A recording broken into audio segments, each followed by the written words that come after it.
bonjour. Bonjour Caroline. Donc aujourd'hui, j'ai le plaisir de parler à Sophie Hamon, qui est chargée des collèges abonnés à la bibliothèque Sondo et qui est chargée de l'accessibilité et du catalogue chez Mobidis. Bonjour à vous et dites-nous un petit peu plus, qu'est-ce que c'est l'accessibilité exactement? Alors l'accessibilité, de façon générale, c'est la possibilité pour les personnes handicapées d'accéder simplement à un lieu physique ou à des informations visuelles ou auditives, etc. Dans le cas des handicaps cognitifs, les personnes ont du mal à acquérir, à traiter ou réutiliser des informations. Et donc, notamment par exemple pour le trouble du langage, donner accessible le langage écrit, ça va consister à trouver une solution pour leur faire accéder à ce texte écrit. D'accord. Et donc du coup, quand on parle de dyslexie et quand on parle de 10, qu'est-ce que ça veut dire aujourd'hui être 10? Quelles sont les difficultés majeures rencontrées dans l'apprentissage? Alors dans les troubles 10, on trouve effectivement dans la sphère des 10, on trouve la dyslexie, qui est un trouble des apprentissages réellement, hein, c'est comme ça que ça s'appelle. Ça touche l'apprentissage et la dyslexie, c'est un trouble qui touche l'apprentissage de la langue écrite, d'accord? Les enfants ont appris à lire, donc l'apprentissage a été fait déjà, sauf que, un souci se passe au niveau de l'automatisation des procédures de lecture. Donc pour l'enfant dyslexique, à chaque fois, systématiquement, quand il va rencontrer un texte écrit, ça va lui demander un effort cognitif important. Pourquoi? Parce que ces connexions neuronales qui lui permettraient d'associer, par exemple, facilement des lettres à un son, ça ne se fait pas automatiquement. Et donc, on est toujours dans une procédure fastidieuse, laborieuse et qui surtout mobilise énormément d'énergie. D'accord. Et est-ce qu'on a des chiffres justement concernant ces enfants qui peuvent être en difficulté? Oui, alors en gros, ça touche 6 à 8 de la population, la dyslexie. On a aussi ce qu'on appelle des enfants qui ont du mal dans la compréhension de lecture et c'est pour ça que, dans l'entrée en sixième chez les élèves, on a environ 20 des élèves qui sont en vraie difficulté avec la lecture au niveau de la compréhension. Ah oui, c'est vraiment très très impressionnant.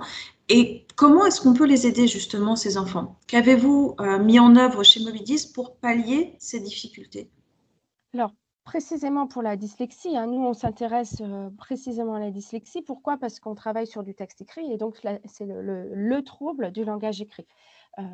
Alors, quand on a des difficultés de décodage, soit de décodage lettre à lettre ou de reconnaissance du mot global écrit, le meilleur moyen pardon, de compenser ce trouble, c'est d'apporter de l'audio.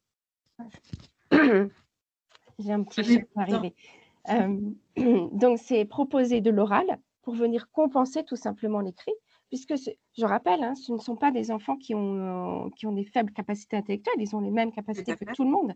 C'est juste le déchiffrage écrit, d'accord, qui pose problème. Et donc, si on apporte du langage oral, une oralisation du texte écrit, eh ben, il va tout de suite accéder à la compréhension du texte. Moi, j'ai tendance à toujours à expliquer qu'on a le droit qu'on peut lire avec ses yeux, mais on a tout à fait le droit de lire avec ses oreilles. Et on va quand même lire, c'est-à-dire qu'on va quand même lire du texte, on va accéder à la structure de la langue, on va accéder au lexique, au vocabulaire particulier, à l'histoire, aux personnages, d'accord? Et donc, du coup, heu, dans ce premier temps, c'est oraliser ce qui est écrit. Et c'est pour ça que chez Mobidis, dans notre bibliothèque Sondo, on a proposé d'une part les manuels scolaires en version audio. D'accord. Donc l'accès via le son, du coup, pour faciliter la compréhension. C'est bien Exactement, ça. Pour donner exactement. accès justement aux activités en évitant leur surcharge cognitive potentielle. C'est ça, c'est-à-dire que l'enfant qui a un exercice de physique à faire, un exercice d'allemand ou une expérience de SVT à lire dans son manuel le soir à la maison, le fait déjà de lire, cette opération de décodage, déchiffrage, et cetera, c'est déjà mobiliser une énorme énergie cognitive.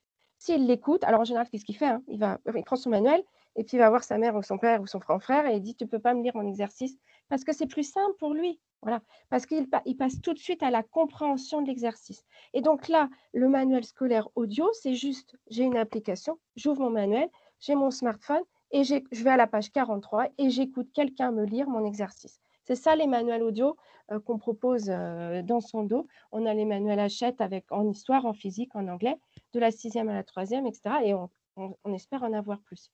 D'accord, on continue d'étoffer. Donc ça, c'est une première partie. Et Oui. vous avez aussi conçu chez Mobidis le format Frog, une version de livre accessible aux 10. En quoi cela consiste-t-il? Oui, alors là, l'idée, c'est d'aller encore plus loin dans l'accessibilité, c'est-à-dire c'est de proposer. Donc là, on a travaillé d'abord sur les textes en littérature. Donc l'idée, c'est de proposer, c'est de rendre accessible la littérature. Tout à l'heure, je vous parlais de l'accessibilité pour personnes malvoyantes ou quelqu'un en fauteuil roulant. Là, l'idée, c'est de comment faire pour rendre le texte de Balzac accessible à un enfant qui a des soucis de lecture. Eh bien, on va travailler ce texte en amont, on va le préparer, nous, pour essayer de le structurer. On va mettre des balises, certaines balises sur certains mots. On va le découper en unités de sens, par exemple. On va aller mettre de l'audio dedans, mais le synchroniser avec le texte. On va aller faire en sorte que les syllabes soient colorisées en alternance pour que, quand l'enfant ouvre son livre, dans cette version Frog, il trouve l'équivalent de son papier, mais juste avec des outils qui vont lui permettre d'aménager ce texte et de le rendre plus accessible. Quand je dis plus accessible, c'est-à-dire que si je fais changer la police, si je mets du son, si je mets une ligne sur deux, enfin, je peux rien que de changer la mise en forme du texte, ça va consister à alléger les distracteurs. Ce n'est pas une solution miracle, hein. On ne propose pas, on dit pas, bah, avec ça, il n'y a plus de dyslexie. Non, non, les enfants, ils restent dyslexiques, malheureusement. Par contre, avec ça, on enlève tout ce qui est autour, d'accord? Tout ce qui gravite autour de lui pour éviter tout ce qui fait partie de sa surcharge cognitive, pour l'aider à se concentrer uniquement, pour concentrer son attention, concentrer son regard, concentrer sa compréhension uniquement sur le texte, en fait. C'est ça qu'on fait avec nos textes balisés Frog. Donc en fait, vous faites des passerelles vers le savoir, vers la lecture, vers la compréhension. Oui, et puis on travaille sur des livres existants, encore une fois, pour voilà, c'est proposer la littérature à tous. C'est pas faire. Il faut surtout pas se dire que rendre accessible, c'est simplifier. Ou, non, c'est aménager, compenser pour justement apporter une autre solution, mais travailler le même texte derrière que tout le monde. C'est aider à. Aider à. EDA. D'accord. Donc, comme vous l'avez évoqué précédemment, il y a un partenariat entre les éditeurs et Mobidis, et en particulier avec Hachette, avec la possibilité pour les élèves d'accéder au texte des manuels scolaires via le son, pour la compréhension, pour la facilité. Et il me semble que vous travaillez aussi sur le format Frog pour aller encore plus loin dans l'aide aux élèves avec en expérimentation l'ouvrage Fleur d'encre, collège chez Hachette. Est-ce que vous pouvez nous en dire plus? Ah oui, là, c'est une nouvelle marche encore pour nous. Le Frog numérique a fait ses preuves auprès des élèves, auprès des utilisateurs et des enfants sur l'accès à la littérature, d'un côté. Et puis, on l'a dit, hein, dans le quotidien des élèves, il y a la littérature, mais il y a aussi les manuels. Ça fait quand même partie énormément de leur quotidien. Et donc, en toute logique, nous, ce qu'on veut, c'est réussir à travailler ce texte aussi de manuel en accessibilité comme on le fait pour la littérature. C'est rendre l'accessibilité native dans les manuels même. Sauf que vous avez vu, une page de manuel par rapport à une page de roman, voilà, c'est complètement différent. Autant avec la littérature, on a des blocs de texte, donc on travaille sur le texte, autant sur un manuel scolaire qui est très très riche d'informations, hein, je vais avoir des images, je vais avoir une petite rubrique sur l'auteur, je vais avoir des petites notes de bas de page, je vais avoir des petits pouces en avant, des petites aides en mathématiques. Donc j'en ai un peu partout avec des couleurs partout. C'est très riche, c'est très beau et ça donne envie de lire, sauf que niveau accessibilité, bah, c'est vraiment une vraie difficulté pour les enfants parce qu'il y en a partout. Et donc, il faut savoir organiser son regard aussi et structurer pour ne pas partir dans tous les sens. Donc, c'est ça qu'on travaille, qui est super de travailler avec Fleur d'encre, c'est de se dire comment on va faire pour travailler ces mises en page sans perdre la richesse, hein, de l'éditeur, de votre travail au départ, qui avait mis en forme des choses, qui avait travaillé, qui avait beaucoup de contenu. Donc, il ne faut pas détruire, il ne faut pas simplifier.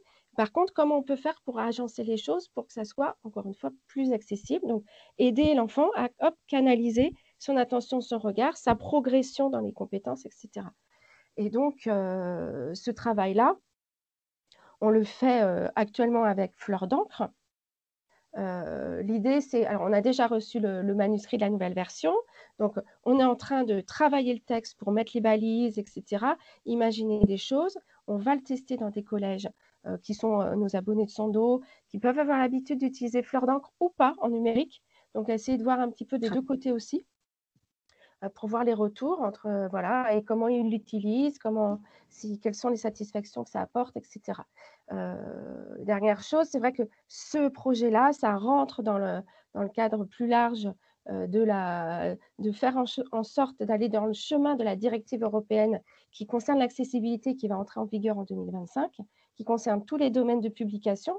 Et donc, les éditeurs aujourd'hui doivent s'y préparer. Donc, il y a deux niveaux. Il y a accéder déjà à ce premier niveau d'accessibilité que va demander la directive européenne. Par exemple, ajouter un texte alternatif qui vient décrire une image pour rendre une image accessible aux malvoyants. Et au-delà de ça, nous, on veut aller encore plus loin puisqu'on a cette technologie-là qui consiste à frogiser, nous on dit ça en interne, c'est-à-dire apporter tous nos petits outils de frogisation dans les manuels. Eh bien, écoutez, beau projet. On a hâte de voir tout ça dans projet. Fleur d'encre et dans les autres manuels. Merci beaucoup. Merci à vous. Et à très bientôt. Merci, au revoir. Au revoir, Sophie.